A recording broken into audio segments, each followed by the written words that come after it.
Kenapa bisa dibunuh? Ya, mereka membunuh Yesus karena mereka menganggap Yesus itu menghujat Allah dengan menyetarakan dirinya sedengan Allah.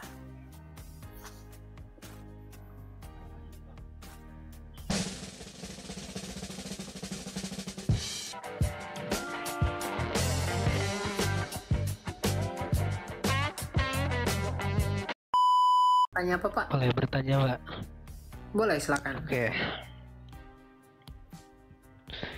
Siapa yang membunuh Yesus? Yang membunuh Yesus adalah orang Roma yang menyalibkan dia. Gimana? Orang Roma. Kenapa Pak. dibunuh itu, Pak? Kenapa dibunuh itu? Kenapa bisa dibunuh? Ya, mereka membunuh Yesus karena mereka menganggap Yesus itu menghujat Allah dengan menyetarakan dirinya sedengan Allah.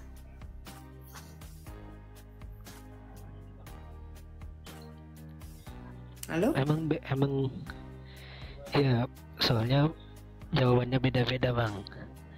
Ya, beda-beda kan tidak bertentangan, Pak. Bedakan yang berbeda, bedakan kalau menyerahkan diri itu bagaimana?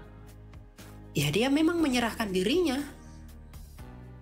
Tapi bukan Yesus yang bilang bukan ya, menyerahkan diri itu bukan seperti nah salibkanlah aku, enggak gitu. Tapi dia ya mengikuti apa yang mereka mau. Mereka mau menyalibkan Yesus, ya Tuhan Yesus mengikuti yang mereka mau itu. Gitu. Meskipun dia tidak terbukti bersalah di pengadilan, tapi politik pada masa itu, Sanhedrin melalui imam besar Kayafas itu menuntut pemerintah Roma, Kaisar, melalui wali negeri waktu itu untuk menyalibkan dia. Makanya Pontius Pilatus cuci tangan. Lalu? Terus Tuhan bisa mati nggak? Yang mati itu kemanusiaannya, Pak. Itu aja.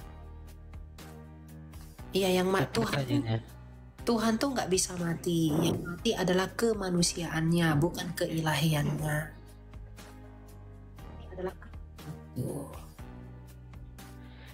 tubuh Yesus kan yang berasal dari Firman. Firman kan Tuhan. Begitu, Pak. Berarti tubuhnya itu ilahi gitu. Soalnya dia tercipta dari Firman. Gimana itu, Pak? Bisa jelaskan? Tubuhnya itu bukan ilahi itu roh. Tubuh itu bukan ilahi, tapi tubuhnya Tuhan Yesus itu kudus, bukan ilahi. Ya, Firman kan menjadi manusia. Firman kan menjadi manusia. Gimana itu? Firman menjadi manusia itu bukan transubstansiasi. Bapak ngerti transubstansiasi? Tidak. Dia bukan transubstansiasi. Transubstansiasi itu berganti substansi, bukan, Pak. Tapi dia kosubstansiasi. Artinya keilahian dan kemanusiaan ketika dia berinkarnasi, sarx egeneto dalam bahasa Yunaninya, itu keilahian ini menambahkan kodrat. Sama seperti kamu memakai baju. Bukan berarti tubuhmu ini berubah jadi baju. Kamu punya baju, kamu punya tubuh. Nah, ketika Tuhan Yesus menjadi manusia, inkarnasi itu kan dari bahasa Latin. Inkarni endi itu di dalam, karni itu daging. Makanya karnivora itu pemakan daging. Jadi inkarni itu di dalam daging. Jadi dia di dalam daging. Firman itu menjadi manusia itu bukan belebur, kehilangan keilahian seperti nasi jadi bubur, bukan. Gitu.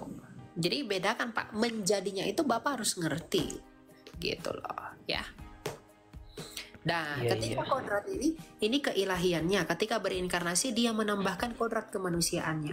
Nah, ketika dia mati, yang mati ini kemanusiaannya nih. Bukan dia yang ilahi lalu berubah jadi daging, ketika mati berarti yang ilahi yang tadinya jadi daging itu mati. Bukan. Makanya pahami pengertian inkarnasi itu. Sarx egeneto itu Anda harus paham dulu. Pengertiannya apa? Gitu ya. Ada lagi Pak? Biar kita lanjut kalau nggak ada. 10.000. Terima kasih. Oke. Ya. Gitu ya.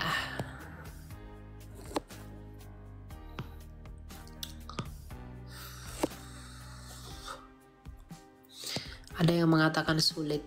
Gimana pendapatmu, Pastor? Pendapat Pastor katanya sulit katanya. Gimana tuh, Pastor? Ya memang sulit nggak sih, Pastor? Apa yang sulit maksud mereka? Mungkin pertanyaannya tadi karena dari latar belakang tidak boleh menafsirkan sendiri. Selama konteksnya bertanya tentu luar biasa, tapi mohon selalu kami sambut dua hal: tidak mengolok Tuhan Yesus karena membuat utangnya jadi banyak. Lalu yang kedua, mohon tidak menafsirkan sendiri jika Anda bukan Kristen. Bertanya saja, itu sangat rendah hati. Selama dengan adab, maka itu luar biasa. Kalau menafsirkan sendiri, mengarti-artikan sendiri nanti menjadi anti NKRI itu tadi. Karena itu rendah hati mendahului kekayaan dan kemuliaan. Silakan. Ya, betul. Amsal berapa sih, Pastor? Amsal 22 ya, Pastor, ya itu, Pastor? 2 ayat 4. Benar. Iya, Amsal 22 ayat 4 tuh. Kerendahan hati itu adalah kunci kekayaan. Kerendahan hati dan takut akan Tuhan itu kunci kekayaan dan kehidupan. Jadi kalau kalian mau kaya, mau mendapat hidup, rendah hati dulu dan takut